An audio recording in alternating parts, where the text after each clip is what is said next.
Shabbat Shalom. I want to share with you my feelings and emotions upon the release of the first 3 Israeli hostages this week. These are my feelings. I do not presume to speak or feel for everyone. If you connect with my sentiments, then perhaps we're kindred spirits. And if not, you have plenty of company. 1,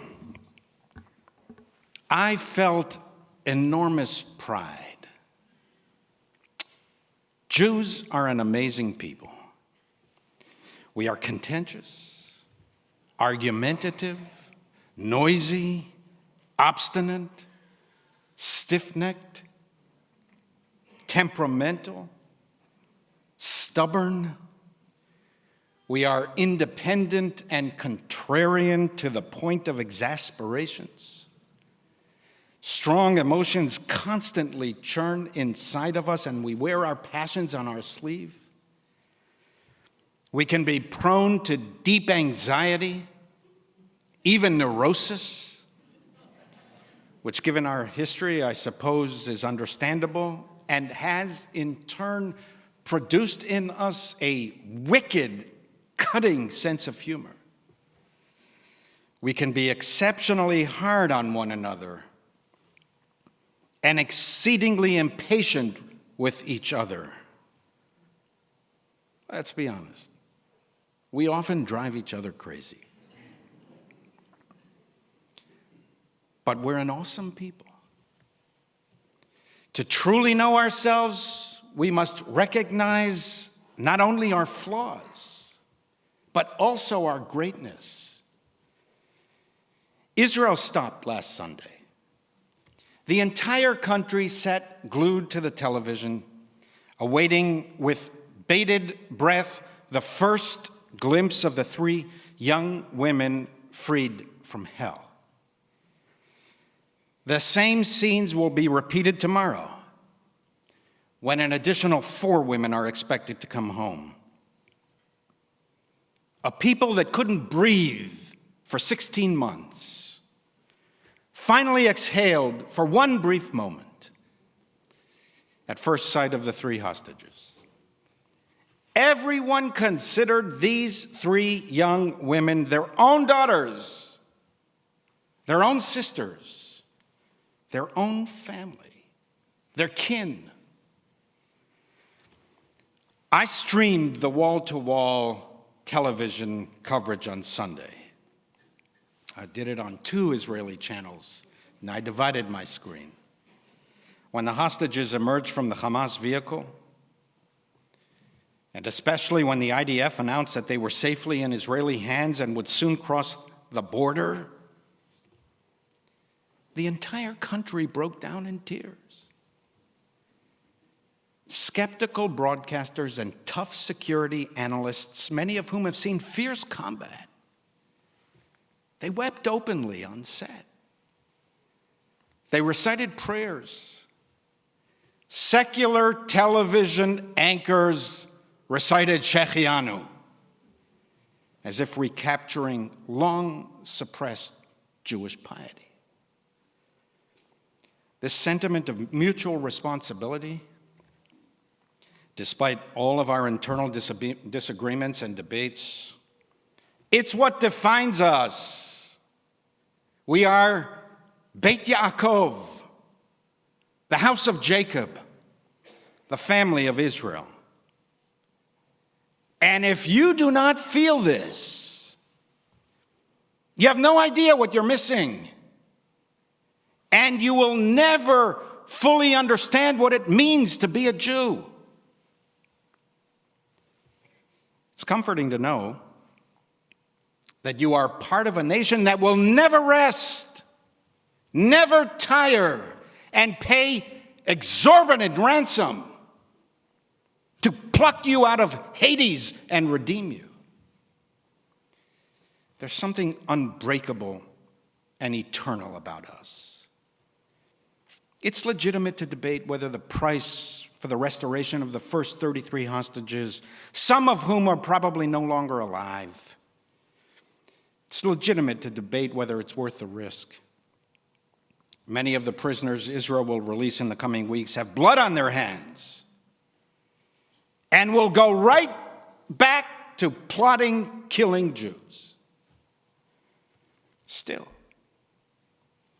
only a strong people, a caring people, a nation that can never be vanquished, will trade hundreds of terrorists and murderers, the worst people on earth, for the incomprehensible ratio of 30-1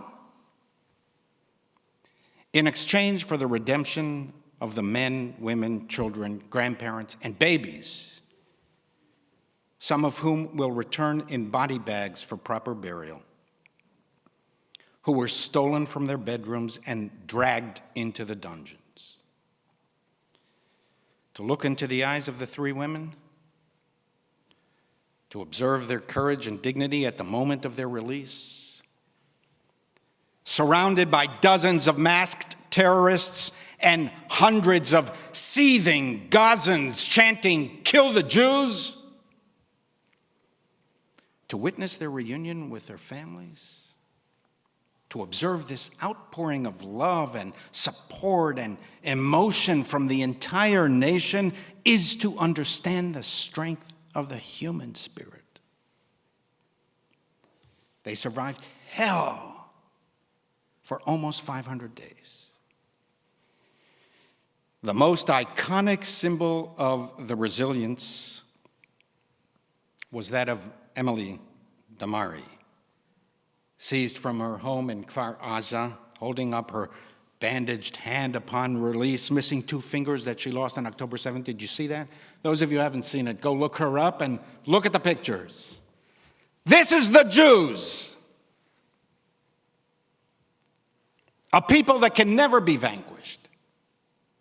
No matter what calamity we endure, we rise from the ashes, battered and bruised, to live and fight another day. We sanctify life. Our enemies interpret this unique sensitivity to human suffering as a weakness. They constantly underestimate us and condemn themselves to a life of misery and defeat. On our rabbinic mission to Israel last week, we met with 86-year-old Yocheved Lifshitz. She and her husband, Oded, were seized from their home in Kibbutz Nir Oz. Oded is still a hostage, and his family fears that he's no longer alive. Yocheved described the horrors of that day. Masses mobbed our homes. They beat people and took hostages. They didn't distinguish between the young and the elderly. They brought us to the tunnels, and we walked many kilometers on wet dirt. A peace activist her entire adult life, Yocheved told us that some 3 or 4 days after they arrived in the tunnels, Yehia Sinwar himself came to them. Yocheved turned to him and asked, "Are you not ashamed to do such a thing to people who have supported peace all these years?" What was his response, we asked. He didn't answer me. He just remained silent. Sinwar's deafening silence defines Hamas. Silent to human suffering, silent to efforts towards peace and reconciliation, silence to injustice, silence to everything good and noble in this world, just perpetual war, fanaticism, and cruelty. And I thought to myself, the imbalanced scales of justice have moved slightly, but perceptively. Sinwar is dead. Yocheved is alive. She has children. She has grandchildren. We met some of them. Yocheved's people is alive. 2, the second experience that I had was what I've had since October 7th, which is periodic, intense opportunities, intense bouts of intense anger. It ebbs and flows along with all the other powerful emotions surging through me. It comes in an instant, an unannounced and unwanted chaperone to my post-October 7th days. Honestly, I think it's a lingering sign of trauma. Why anger? We have normalized evil. This drip release of 33 hostages over the coming 5 weeks, after the drip release of 125 hostages last year, while 91 will remain captive after the first phase of this deal, only 57 of whom are believed to be still alive. All this has become a kind of perverse morality play considered by so many to be a fair and equitable outcome. We've been lulled into the normalization of the abnormal and acceptance of the unacceptable immorality. I support this deal for Jewish and humanitarian reasons, as well as many others related to the cohesion of Israeli society and world Jewry. If there is no choice, there's no choice. We need to get our people home. There can be no recovery without their return. Redeeming the captives has been a central Jewish value for centuries. Still, this deal stinks. Reflecting on the past 16 months, I constantly come back to the basic questions I asked myself on October 8th. Where are all the right-minded people of the world? Why didn't university presidents and faculty and student bodies and feminist organizations and international legal establishments and governments and the media and the literary community and school principals and local city councils and fellow clergy with whom we have worked for decades, why didn't they come out with a basic demand? Return the hostages. You stole them. You stole people. Return the hostages, not in compensation to concessions to evil. Return them or else. Where were all the right-minded people who spilled onto the streets of the West after Boko Haram kidnapped Nigerian school children in 2014, demanding, "Bring back our girls"? Why weren't the Israeli hostages considered ours? Why didn't they consider them our girls, our boys, our parents, our grandparents, our brothers, our sisters? Why didn't all these right-minded people hold Hamas responsible for the suffering of Gazans? Terrorists launch a war, invade a country, kill, kidnap, massacre, and brutalize thousands. And some of those supposedly right-minded people deliriously proclaimed early on that this is what legitimate resistance looks like. And then They condemn the efforts to defeat these barbarians who's used their own people as human shields. We don't expect much from Hamas. But what about you in the West? You feel nothing for Israeli victims? And your legitimate concern for the innocents harmed in Gaza never leads you to demand that Hamas return the hostages and surrender? You make up blood libels of genocide, but do not demand the one thing that will stop the suffering? And what happened to all those accusations of genocide now that Hamas is back in force on the Gaza streets? And the masses surround every released Israelis with threats to kill the Jews, terrorizing hostages one last time in macabre displays of machismo and bravado. From genocide to victory in a week? And you are silent in the face of screams to kill the Jews?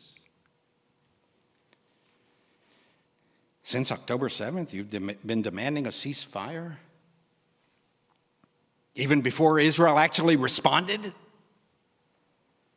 And now you say nothing? When Hamas and Gaza mobs call for jihad? A war of destruction against the Jews? And when they promise to repeat October 7th over and over and over again, you say nothing now? Genocide last week? This cocksure hypocrisy and faux moral virtue signaling, infused with elements of historic anti-Semitism, is infuriating because we still expect more of you. We still believe in you.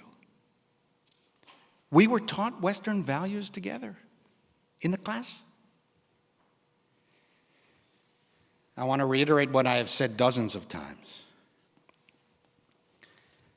The loss of any innocent life is a moral catastrophe. I empathize deeply with non-combatants in Gaza and Lebanon who have been killed, maimed, and dislocated. I mourn for them and pray that one day their leaders will pave the way to a life of dignity and prosperity for them. I will continue advocating for the realization of this goal.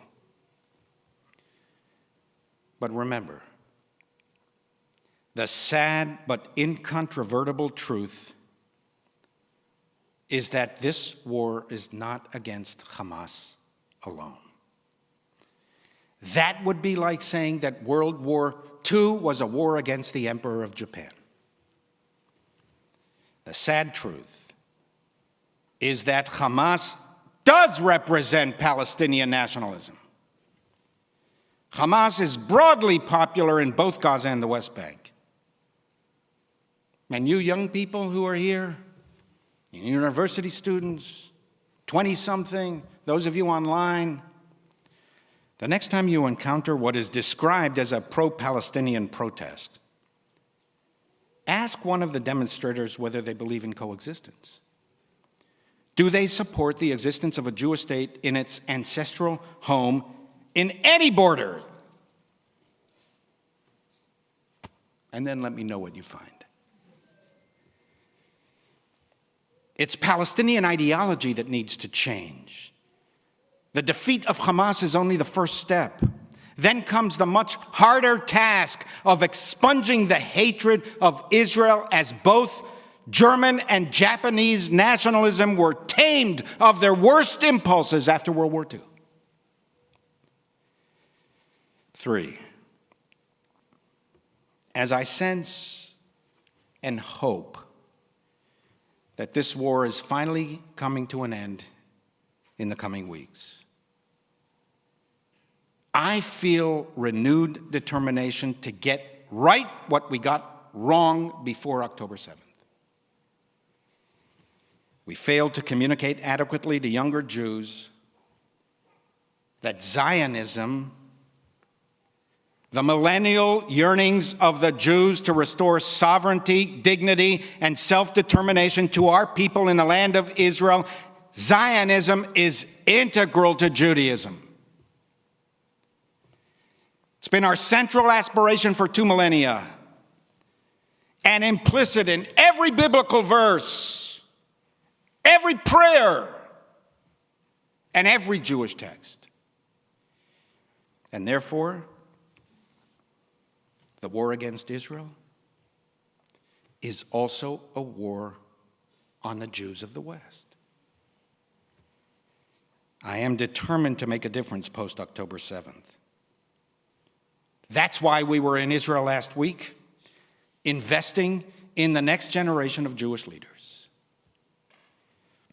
The purpose of the Rabbinic Fellowship that we launched 2 years ago and has now touched 36 early career Reform rabbis is to remind our movement of that which we have not learned sufficiently in our synagogues, schools, summer camps, and even the rabbinical seminary. That Jewish peoplehood and Zionism are at the heart of the contemporary Jewish experience. It's a contradiction in terms to be an anti-Zionist rabbi.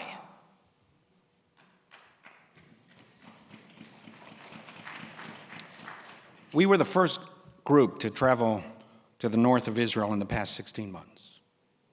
The first.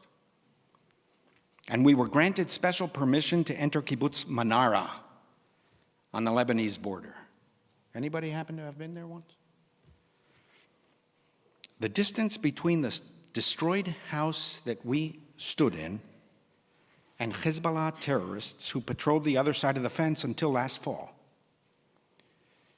is the distance between where we sit now and Columbus Avenue. Orna, a longtime Manara resident, walked us around the kibbutz, stopping to point out the destroyed houses and fields. And we spent some time with her, and after a couple of hours, her parting message to us was, think of us, join hands with us. This is how you do tikkun olam. I'm more determined than ever to remind younger Jews that this is how we do tikkun olam. To repair the world is also to repair the Jewish world. It is to join hands with our brothers and sisters in Israel. Tikkun olam includes lifting the fallen of our people and restoring Jewish well-being. And I want us to be part of that effort of rebuilding. We're organizing a special 5-day study in solidarity and mission to Israel in May. Get on the plane. Get on the plane. Get on the plane and come with us. I want you to know. By the way, registration is open now, as of an hour ago.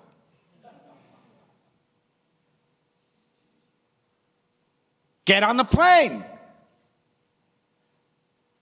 You'll thank me for the rest of your lives. I want you to experience the pain, the resilience, and our bond with fellow Jews as we rebuild our shattered lives. I want you to experience on your flesh the glory and the miracle of a Jewish state that our ancestors could only dream of. There'll always be a hole in our hearts that I think will never fully heal. But Israel will rebuild, hopefully even better than before. We need to be part of that. Get back to Israel. It's not good for Jews to be away for too long. Our synagogue will return on a family mission to Israel in December. Look for the announcements. It's not open yet, but it will be. Bring your kids and come with us. We spent a couple of hours on Kibbutz Nahal Oz near the Gaza border and walked through a small house where an entire Israeli family was murdered.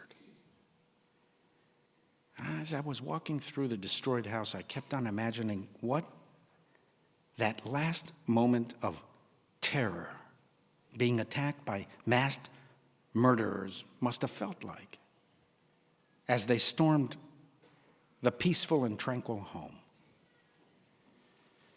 Outside on the wall of the house, the kibbutzniks hung a large portrait of the murdered parents and their 2 murdered children, along with a caption: